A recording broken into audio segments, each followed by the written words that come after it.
For both of us, Lorenzo, well, our connection with him goes way back, doesn't it?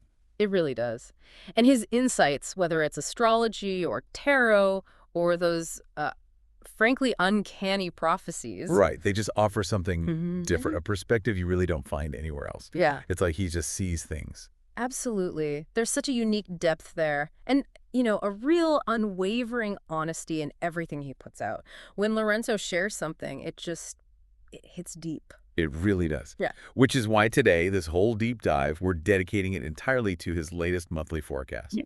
That's it. Exactly. And we're doing it properly. Lorenzo's words, exactly as he wrote them. No cutting corners, no summarizing. Nope.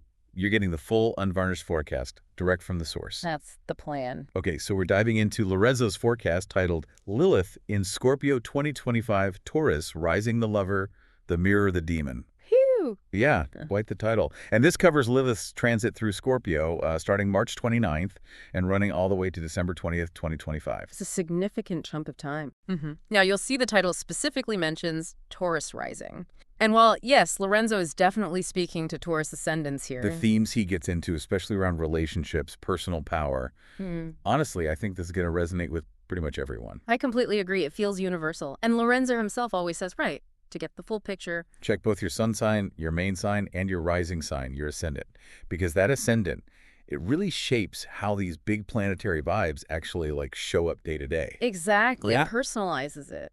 So, are you ready? Should we just jump in and hear what Lorenzo has laid out? Let's do it. Here's Lorenzo's intro. Okay. Intro, slow fade into a black veil, broken mirror, and red light, pulsing like a heartbeat. March 29 to December 20, 2025. Lilith enters Scorpio. She enters your 7th house. And Taurus, this time, it's personal. Wow. Okay, this time it's personal, straight out of the gate. Sets the tone, doesn't it? And then he follows up immediately. Remember to check both your sun sign and your ascendant, your rising sign, for a more accurate and personalized horoscope, as the ascendant shapes how the planetary transits play out in your daily life. Good reminder. So right away you feel that intensity. It signals, a real shift, something deeper. Totally. And then he moves right into defining Lilith, astrologically speaking, which is a pretty crucial context, I think. Definitely. Because as he points out, she's not like a planet in the usual sense. Right. Okay, chapter 1. Who is Lilith in astrology? Lorenzo says. She is the unclaimed, the first woman, the exile. Safe exile. Not a planet, but a point of darkness in the moon's orbit. She's the space between what you show and what you withhold. Whoa. That space between what you show and what you hide, that's Really powerful imagery. Isn't it? And then in your chart, Lilith shows where you are punished for being unapologetically you and where you reclaim the right to be ungovernable. Punished for being you, and then reclaiming being ungovernable. That really jumps out. It speaks to that raw, authentic core, And thinking about where you get punished for just being yourself, that hits hard. Makes you think about what you instinctively maybe keep hidden away. Absolutely. It's all about authenticity, isn't it? Okay. Okay, so then he talks about the shift. Lilith moving out of Libra and into Scorpio. Which, for anyone listening, are two very different energies in the zodiac. Libra, more about balance, relating. Scorpio, much more intense, deep. Exactly. And Lorenzo really spells out how that changes things. Here's chapter 2. Libra to Scorpio. What changes? Okay. In Libra, Lilith's presence in your 6th house was silent suffering, unfair labor, being useful but unseen. Ah, the 6th house. Work, service, daily grind. Makes sense.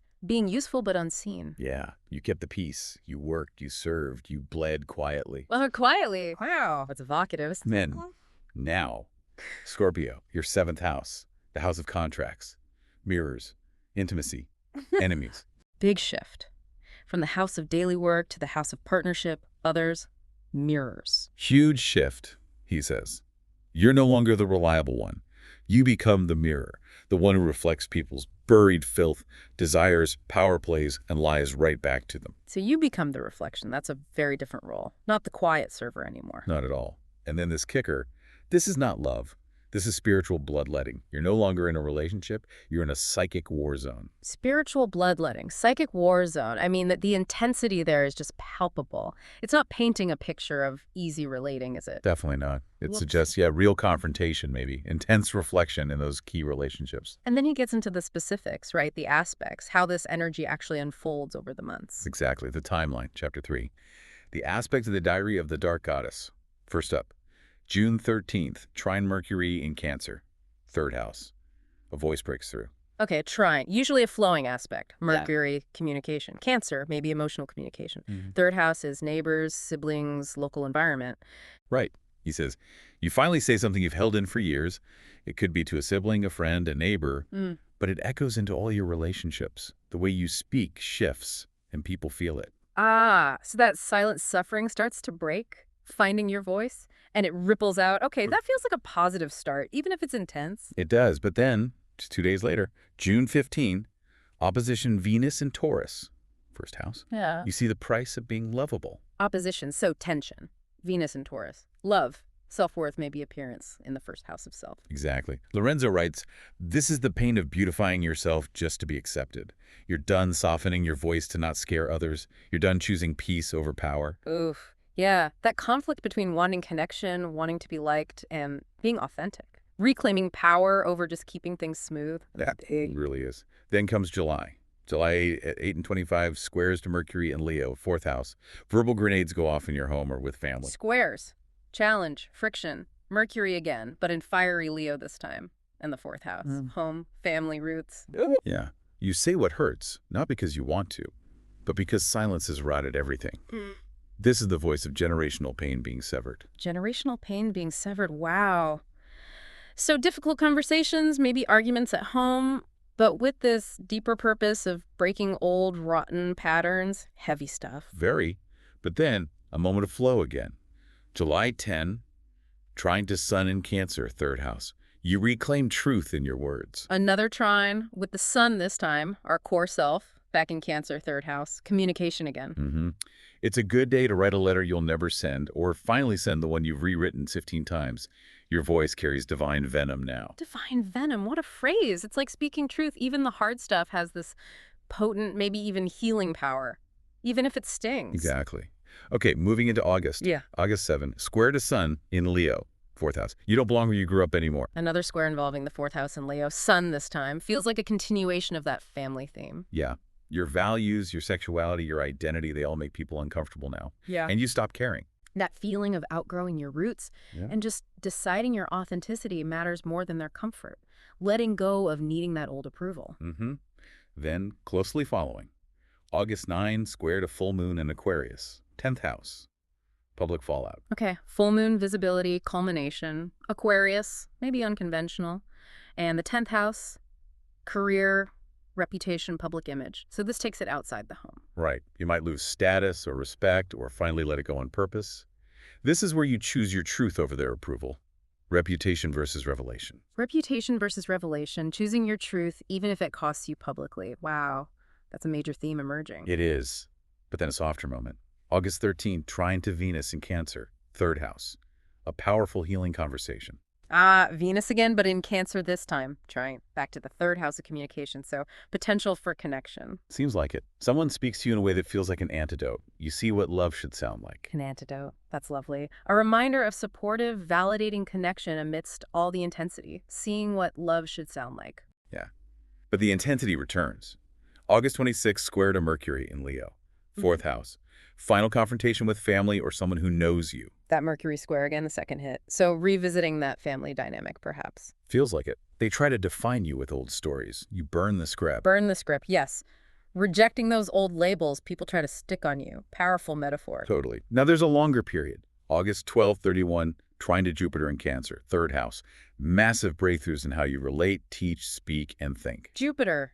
Expansion, luck, opportunity. Trine Cancer in the third. Okay, this sounds really positive for communication, learning. Right. A new relationship may begin through communication, teaching, or shared ideas. So a real window here for positive shifts in how we connect intellectually, how we share ideas, maybe meeting people through that. Nice. Definitely.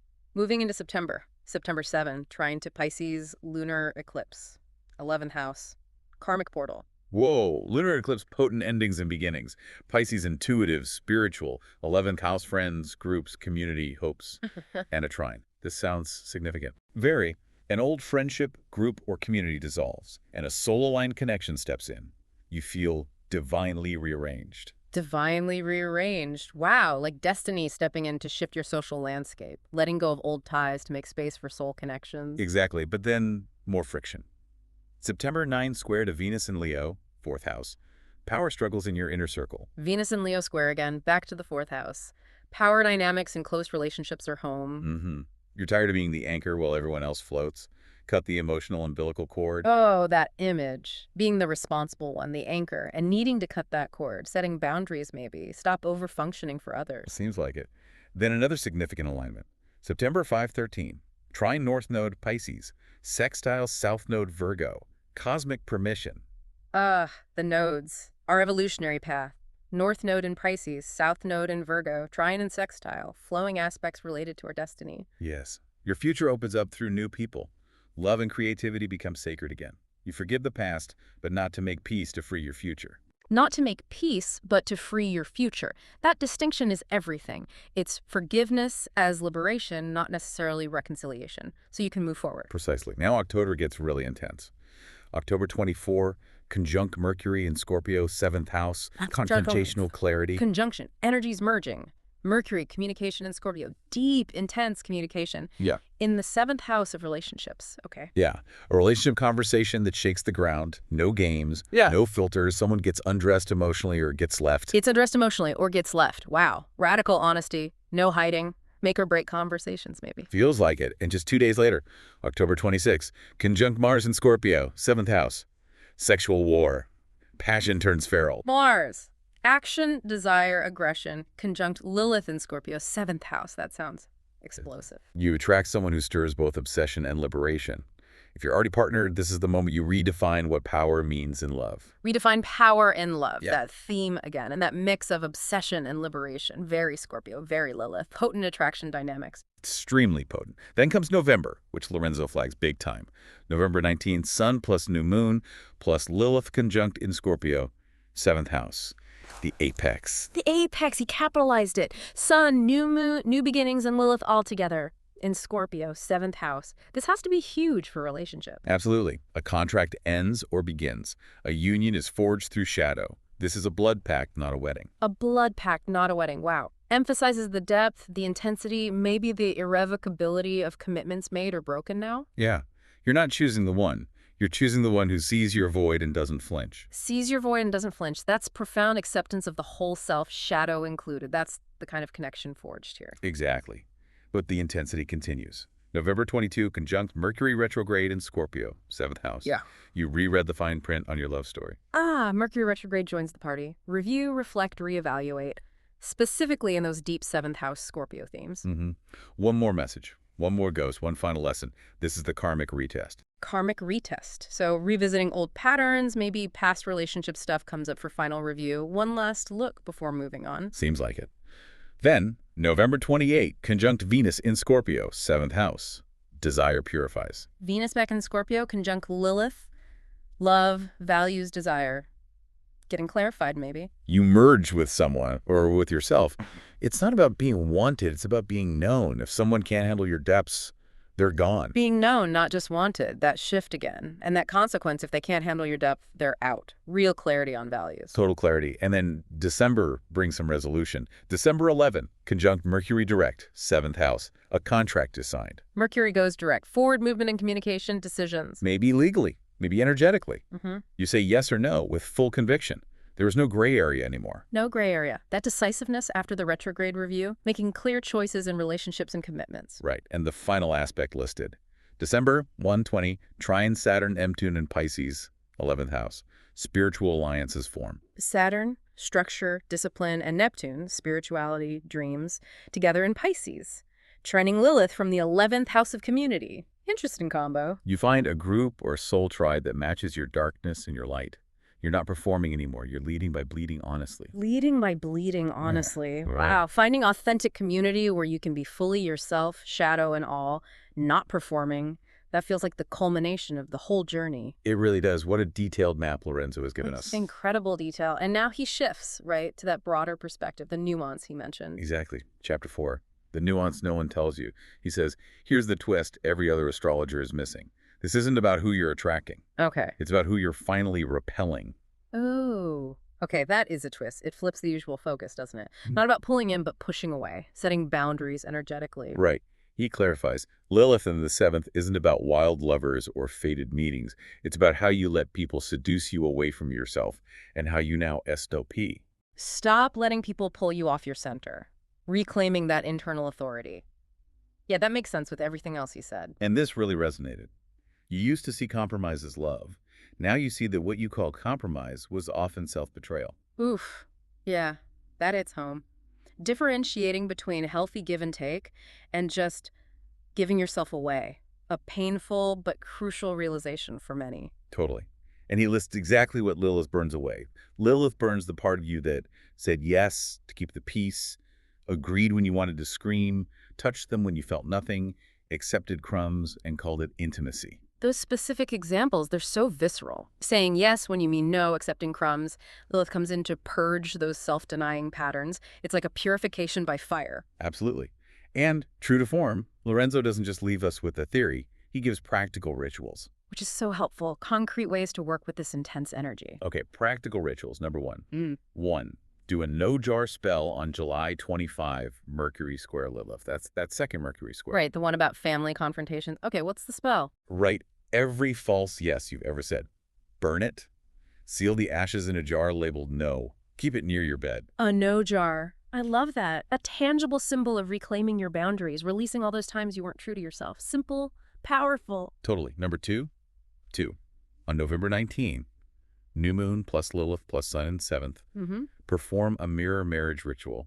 That's the apex state. The apex. Okay. Mirror marriage. Look into your own eyes. Yeah. Speak vows to yourself. Declare what kind of partner you will never be again and what kind of love you now demand. Wow. Committing to yourself. Setting those intentions really clearly during that peak energy. Making vows to your own soul about what you deserve.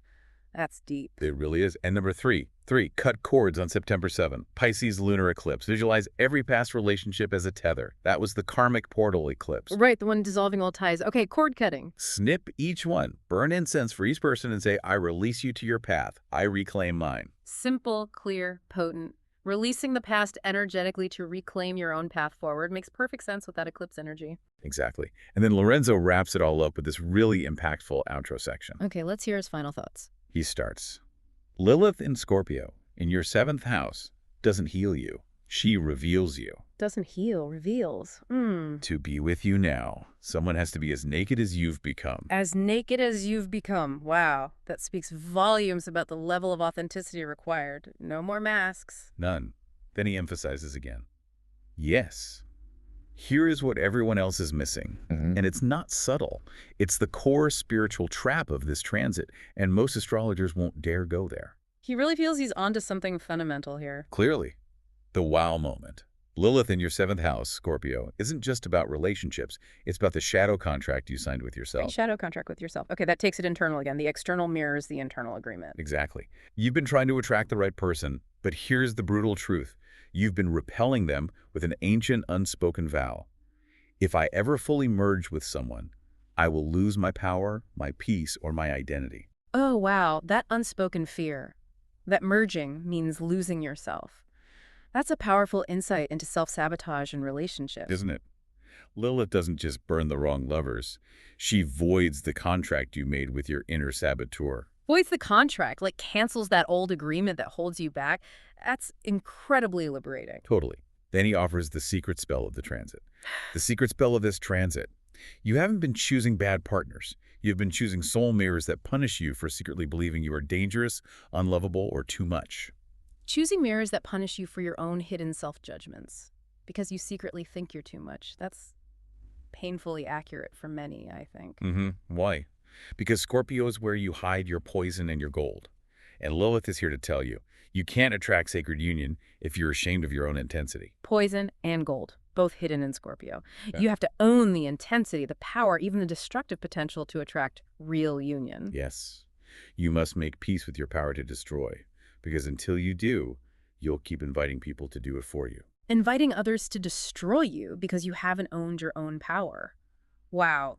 That's a deep psychological and spiritual truth right there. It's huge. Then he gives one last round of advice, framed as what others aren't saying. Okay, the really practical, maybe unconventional stuff. Practical advice that no one else is saying. 1. Ask yourself, what do I believe I must sacrifice to be loved? That belief is the curse Lilith came to break. Write it. Burn it. Bury the ashes with intention on November 19th.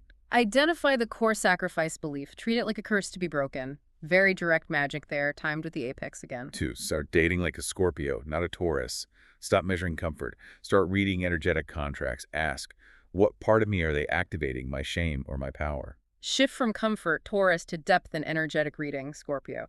Asking what part of you is activated, shame or power. That's a game changer for how you approach connection. Definitely. 3. On October 26th, Lilith plus Mars. Use sexual energy for magic, not escape. Masturbate with the intention to call back your fragmented energy. Using that potent Mars conjunction for reclamation magic. Calling back your energy. Very powerful, very embodied practice. Visualize every past partner giving you back what they took. Love, time, power, identity. Reclaiming what was given away or taken. Yeah. 4. Prepare for a public or spiritual proposal. Not marriage, but purpose. Around November 19, someone may offer a collaboration, deal, or intimacy that feels like fate. Don't say yes unless your shadow says yes too. A proposal of purpose, not marriage. And checking in with your shadow self before committing. Ensuring the whole self is aligned. Crucial advice. Absolutely. And his final core nuance. The core nuance. Every relationship is a mirror. But Lilith and Scorpio in the 7th, that's not a mirror, it's a black obsidian blade. Not a mirror, a blade.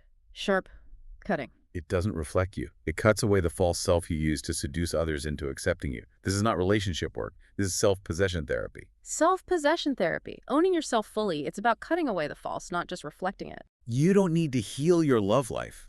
You need to stop apologizing for being an uncontainable force. To stop apologizing for your power. That's the core message. When you do, that's when you'll finally meet someone who can look you dead in the eye and not blink.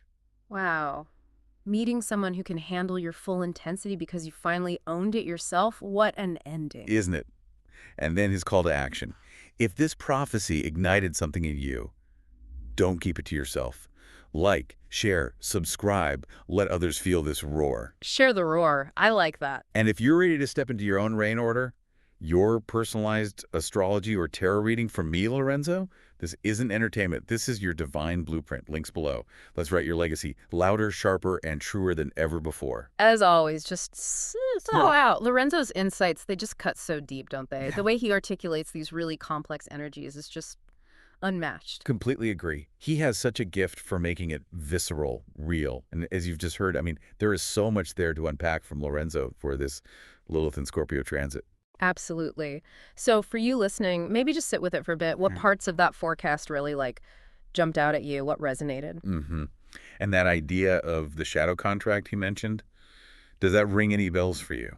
What unspoken vow might you have made with yourself? Yeah. What might you believe you have to sacrifice to be loved? And what needs releasing or maybe just acknowledging so you can step into that full, uncontainable power he talks about? It's definitely a journey. A deep dive into self-possession, as he put it. It is, and it's about becoming so authentically you, flaws and power and all, that you finally attract those who can meet you there, look you dead in the eye and not blink.